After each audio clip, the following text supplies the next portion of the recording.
느헤미야서 11장 오늘 말씀 이제 13장이 마지막이긴 한데 느헤미야서를 제가 다시 쭉 한번 정리하는 입장에서 오늘 참 명단 이야기죠. 그 명단 이야기도 앞에 말씀이 이해가 돼야 명단이 더욱 이해가 됩니다. 그래서 좀 다시 한번 정리하는 의미에서 짧은 시간에 정리하려면 제가 중간에 막힐 수도 있는데 하는 데까지 하겠습니다. 에스라 느헤미야는 같은 한 권으로 됐다는 주장하는 학자들도 많고 그렇게 봐도 무방합니다.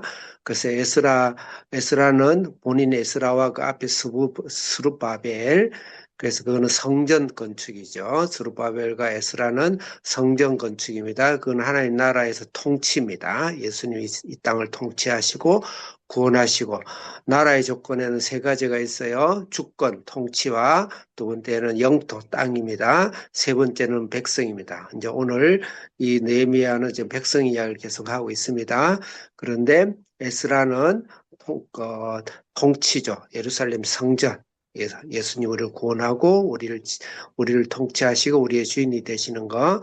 두 번째로 느헤미야에 와서는 이제 경계, 예루살렘 성전은 끝났고 예루살렘 성벽과 문을 만드는 일이에요. 그건 하나님의 나라에서 거기 땅과 백성을 다루고 있습니다. 그 1장부터 6장까지는 땅을 영토를 이야기하는 것이죠.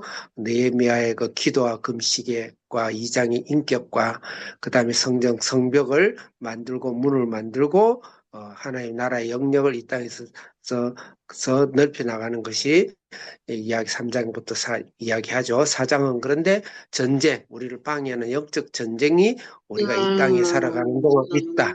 그 말입니다. 영적 전쟁이 있고, 그 다음에 그 영적 전쟁뿐만 아니고 우리 안에서의 영적 내적인 전쟁들이 있다. 그것은 이 땅을 사고 파는, 그 다음에 수 없는 사람이 땅을 볼모를 하고 빼앗아 가는 땅 투기부터 시작해서 그 경제적인 것도 우리 속에 굉장히 중요한데 교회가 영적인 것만 강조를 하고 육신적인 땅적인 그 땅이라든지 이런 것들을 교회가 무책임한 그런 태도가 우리에게 큰 적이다. 하나님 나라에서 그렇게 이야기했습니다. 그 다음에 우리에게 이 땅에 살아가는데 하나님 나라의 영토를 넓혀 나가는 데 있어서 아주 중요한 방해가 뭐냐면 네 가지 거짓이 있어요. 거짓 평화. 이 세상이 주는 거짓 평화, 거짓 음모, 거짓 여론, 오늘날 뭐 매스컴이 다는 아니겠지만 얼마나 많이 거짓되고 사람을 죽이고 합니까? 그 다음에 거짓 말씀, 오늘날 말씀을 신앙 안에서, 교회 안에서 말씀을 가지고 거짓으로 말하는 것이죠. 참 치명적이죠. 그 다음에 내 안에 거짓이 있어요. 내 안에, 교회 안에 거짓. 내 안에 거짓 끝없는 악성과의 싸움에서 우리가 이겨야 된다. 그게 바로 하나님의 영토에 있어서 아주 중요한 일이고, 그 다음에 7장부터는 하나님의 그 백성, 하나님의 백성이 누군가 해서 족보를 이야기합니다. 7장에. 족보 이야기하고 그 8장에서는 그 하나님의 백성은 반드시 말씀의 부흥을 입어야 된다. 8장이에요. 그 다음에 9장에서는 그 하나님 앞에서 언약을 하나님은 우리가 끝없이 타락하고 끝없이 죄 가운데 반복되지만 아브람부터 시작해서 모세부터 시작해서 가나안에 들어간 왕조 사사기와 그 다음에 다윗 왕 때부터 시작해서 선지자까지 죽이고 그렇게 하죠. 그런 끝없는 반복이지만 하나님의 언약이 우리를 지킨다. 그걸 다른 말로 긍휼이라 그랬어요. 긍휼. 하나님께서 우리를 하나님의 백성을 하나님이 한 번 택한 백성은 영원히 버리지 않고 떠나지 않냐는 긍휼의 언약을 오늘도 지키신다. 그 말입니다. 10장에서는 그 긍휼의 백성이 해야 될 일들을 몇 가지 이야기하고 있는데 통원, 이 말은 거룩성입니다. 우리가 이 세상을 살아가면서 세상에 묻혀가면 안 되는 거예요. 본질적인 것은 거룩함을 지켜야 된다. 그렇지만 비본질적인 것은 복음을 위해서 그들을 용납하고 그들을 동정할 수 있다. 그게 통원을 말하는 거. 다시 말해 다른 세상과 결혼하지 말라 이 말이죠. 그 다음에 11조. 그 다음에 안식일. 안식일은 우리 예배의 안식도 있지만 우리 안에 있는 수 없는 사람을 안식하는 사명. 그래서 안식년이죠. 해방하고 종을 풀어주고 토지로 도로 돌려주고 하는 이 땅의 재정적인 우리의 책임, 재정적인 우리 사명. 그래서 우리가 이 땅에서 수 없는 사람을 빌리는 게 아니고 우리가 하나님의 앞에 복을 받아서 수 없는 사람을 영적으로, 물질적으로, 재정적으로 자유케 하는 그 사명까지 있는 것이다. 그게 저번 10장까지 했어요. 자, 이제 11장. 그런 사명 안에서 오늘 11장은 10장은, 11장은 예루살렘 안에 들어가는 겁니다. 예루살렘 안에, 그 다음에 예루살렘 안과 예루살렘 밖이죠. 예루살렘은 그 신앙, 성전을 중심으로 한 예배 중심의 그 삶을 예루살렘이라 한다면은 예루살렘 밖에서는 예루살렘을 제공합니다. 음식도 제공하고, 물질도 제공하고, 나무도 제공하고, 많은 것을 제공하는 이 땅의 성읍에서 사는 두 종류를 이야기하고 있습니다. 시간상 몇 절만 읽고 말씀을 정리하도록 하겠습니다. 11장 1절 같이 읽겠습니다. 1절 시작. 백성의 지도자들은 예루살렘에 거주하였고 그 남은 백성은 제비 뽑아 10분의 1 거룩한 성 예루살렘에서 거주하게 하고 그 10분의 9는 다른 성읍에 거주하게 하였으며 2절 읽겠습니다. 시작. 예루살렘에 거주하기를 자원하는 모든 자를 위하여 백성들이 복을 빌었느니라. 예루살렘 안에 거주한다라는 것은 예루살렘 안에는 성전이 있어요. 그래서 성전을 보호하는 도시가 바로 예루살렘이다. 그래서 새 예루살렘 천국을 이야기하는 거죠. 그래서 우리 인생의 삶은 예배의 삶이죠. 하나님을 영화롭게 한다. 인간의 제일된 목적은 하나님을 영화롭게 하는 것이다. 다시 말해서 하나님을 예배하고 하나님을 기뻐하는 삶이 바로 예루살렘 거주자예요. 근데 이 당시 예루살렘은 너무 해파돼 가지고 들어가고 싶지 않은 모든 시설 기반이 아주 열악한 곳이에요. 그렇지만 그 하나님의 나라에 하나님 나라와 하나님의 예배를 위해서 우리가 그것을 섬기는 일을 하겠죠. 거기에 보면 쭉 명단들이 나와요. 유다와 베냐민 지파, 제사장, 또 레이 지파들, 또 노래하고 찬양하는 찬양대 아삽 자손들, 이런 지파들이 여기 뽑혀가지고 또는 자원해서 들어가는 겁니다. 그걸 위해서 모든 백성들은, 모든 하나님 나라는 그것을, 그 예배를 위해서 우리는 힘써 일하고 그 예배를 돕는 그런 하나된 목적으로 살아가는 것이다. 그래서 우리가 직장과 직업과 가정은 바로 예루살렘 바깥에 있는 거겠죠. 그렇지만 그 예배를 위해서 우리가 힘을 합해서 살아가는 것이 인생의 제일 된 목적이다. 왜 학업을 합니까? 왜 돈을 법니까? 왜 직장과 사업을 합니까? 왜 가정을 가집니까? 바로 예루살렘의 이 예배를 위해서다. 근데 예배를 위한 거기에 보시면 10분의 1을 뽑는다 그랬어요. 제비 뽑는다. 지도자들 10분의 1. 그것들이 주로 이제 제사장과 레위 족속들인데 10분의 1을 뽑는다. 10분의 1 굉장히 의미가 있죠. 그 다음에 2절에 보면 거주하는 자 지원한다 그랬어요. 지원한다라는 것은 그럼 우리가 물리적으로 내가 제사장이 아니고 목사가 아니니까 나는 필요 없다 이 말이 아니고 내 삶의 10분의 1을 주님께 물질적이든 시간적인 것이든 그다음에 내 정성적인 것이든 내 정신적인 것이든지 주님 앞에 나의 예배를 해서 내가 10분의 1을 주님 앞에 드린다 이렇게 생각을 하면은 적용하면 참 좋겠죠. 그다음에 제비를 뽑는다라는 것은 때로는 하나님께서 우리를 내가 주님 앞에서 하나님 나를 선택하셔서 목사가 되겠지만은 제비 뽑는다는 건 하나님과 나의 반반이에요. 반반. 통전성입니다.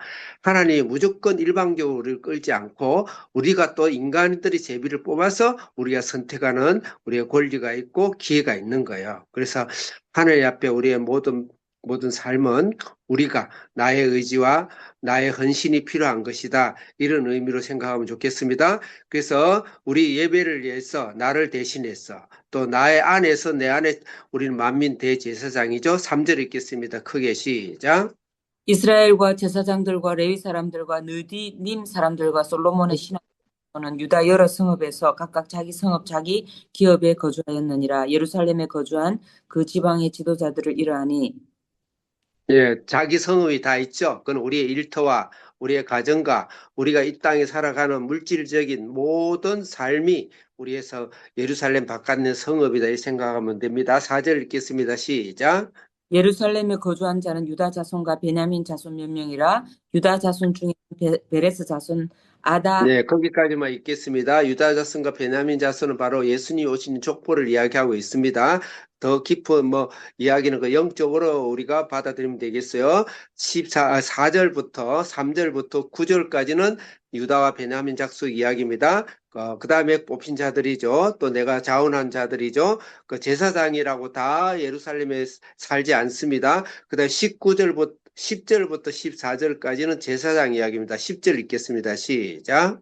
제사장 중에는 요아립의 아들 아다야와 야긴이며 예, 거기까지 읽고 그 다음에 14절 읽어보겠습니다. 시작.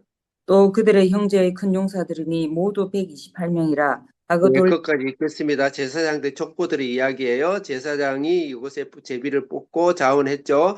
그 다음 15절부터는 레이인들은 예루살렘 성전 제사장을 돕는 때로는 나무를 패기도 하고 짐승을 잡기도 하고 문을 지키기도 하고 찬양도 하고 하는 그 레이인들을 말합니다. 15절 읽겠습니다. 시작. 레위 사람 중에는 스마야이니 그는 핫숲의 아들이요 예, 그 다음에 21절 읽겠습니다. 21절 시작. 느디님 사람은 오벨에 거주하니 시하와 기스바가 그들의 책임자가 되었느니라.